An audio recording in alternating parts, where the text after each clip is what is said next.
So back in 2002, a small group of friends and I had recently finished high school. We didn't have jobs and we all still lived with our parents.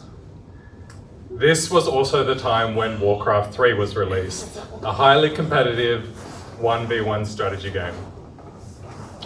In a time when we had no responsibility of any kind, this turned into the perfect storm. Throughout that year, we followed a routine of eat, sleep, Warcraft, repeat.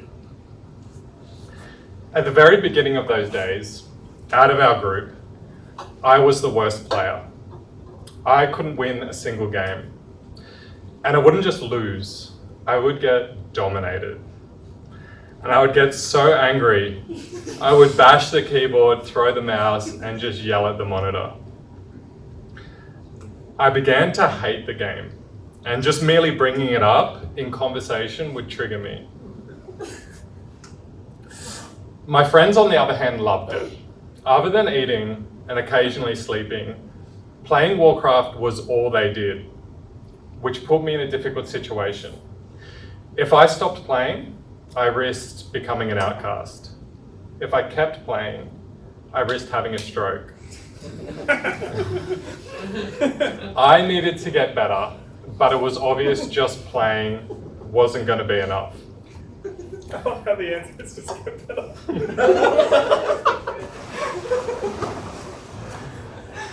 So I tried a different approach. I logged out of Warcraft and went to Google. And I spent weeks reading blog posts, reading strategy guides, and watching replays of high-ranking players. I even went as far as to mathematically graph army compositions. And then things changed. I remember the night. Armed with my new knowledge, I challenged a friend to a match. They enjoyed playing me because it was an easy win and good entertainment when I rage quit. Could imagine. So we played, but this time I won. My opponent couldn't believe it and demanded a rematch. So we played again, and I won. The rest of the group saw this and wanted to challenge me as well. One by one, they all lost. The games weren't even close. I had such game knowledge that I could predict every move they made and knew exactly how to counter it. By the end of the night, it was clear. I had gone from being the worst player in that group to the best. And from that point, I had gone from hating Warcraft to evangelizing it. It was all I would talk about, all I would do. Eventually, my parents told me to get a job. I had a job. I played Warcraft. Sometime after that night, I received a message from John. John was one of Australia's best Counter-Strike players. A different online game. In case you didn't know. He told me of a Warcraft Pro competition. 16 of Australia's best would fight it out in the biggest LAN in the Southern Hemisphere. He asked if I was going to compete. I said, no way. I'm not a pro. I'm not even ranked in the top 100 on my server. There is no way they would give one of those slots to me. John said, let me talk to the organizers. Being well connected, John was able to pull some strings. The competition had one slot yet to be filled. John convinced the organizers to give that slot to me under one condition. I play a trial game against one of the pros who would be competing. If they say I'm good enough, I'm in. On the day of the game, John, myself, and two other friends gathered around my computer. I logged into the game's lobby where my opponent was waiting, and my heart sunk. My opponent was Kinia. Kinia was ranked 1 on the US West server, which made him one of the top 4 players in the world. I then looked at the list of spectators who would be watching the game. I recognized all their names. They were all pro players who I'd been watching replays of. Not only was I about to be humiliated against arguably the world's top player, but everyone I respected was going to watch it happen. And then some text came onto the screen. Ready? I repressed the panic attack and the game begun. For 20 minutes, I fought it out with the best. And then a dialogue box appeared. Kinia defeated. You are victorious. I just sat there like a statue, holding my breath.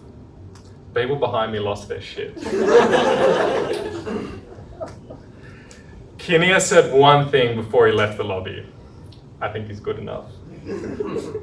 As for how the competition turned out, that's another story.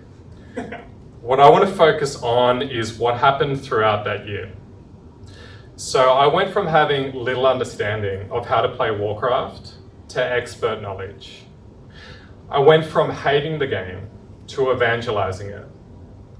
And I went from not being able to win a single game against my small group of friends to beating one of the best in the world. I hated that game because I didn't understand it.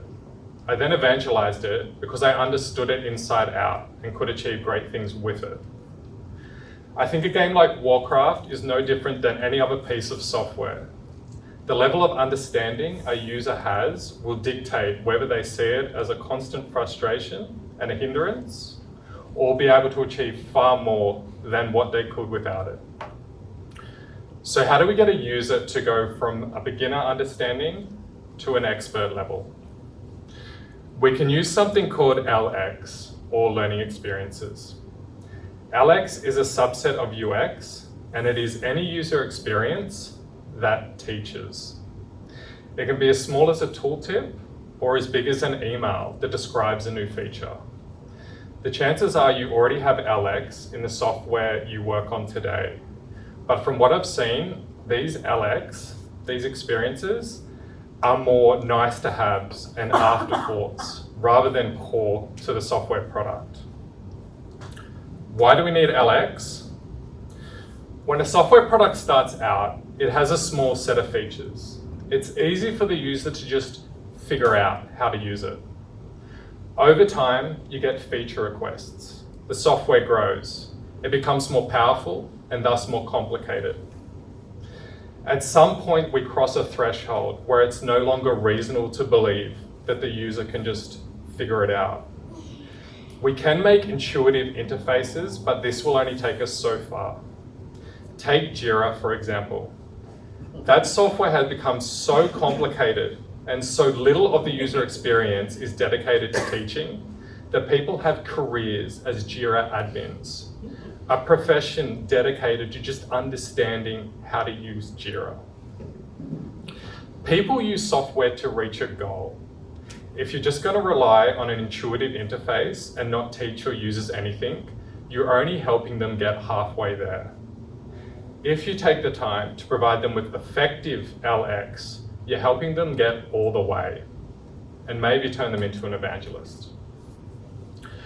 I work for Easy Agile. We're an Atlassian marketplace vendor, and we make Agile plugins for Jira. One of our products is a story mapping app.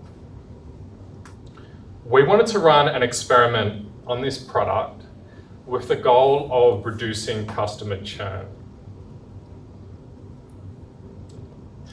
We started by looking into our analytics and formed two groups of users. One group that was consistently highly active and would be closest to being evangelists. I'll refer to this group as the evangelists. And the other group, users who spend little time in-app, most likely don't see its value, and at a high risk of churn. I'll refer to this group as the churners. We made process maps of each group. In this context, a process map is a list of events the user triggers during a session. It tells the story of what the user did while in-app. So for example, if you had a process map of a phone, it might look like this. User unlocks phone, opens Messenger, writes message, sends message, locks phone. These are the process maps of our two groups. You can see that the churners process map is far more linear than the evangelists. The way we were going to measure success for this experiment was to see how close we could get the churner's map to look more like the evangelist's map.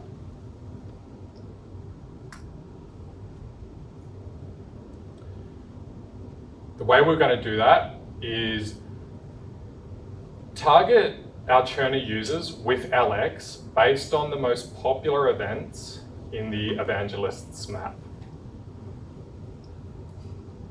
Before becoming a developer, I was a teacher.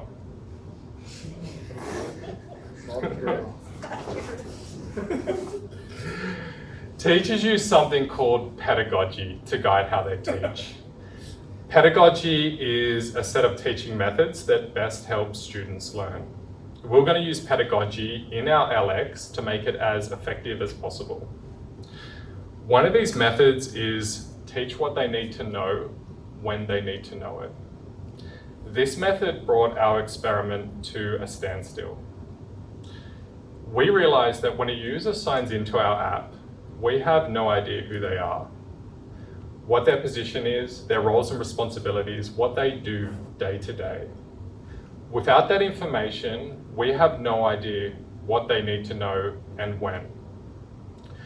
We went around in a loop to try and deduct this from our analytics and complex formula, but we couldn't find an approach that gave a high enough accuracy. So we ditched the data and found an approach that gave an almost 100% accuracy.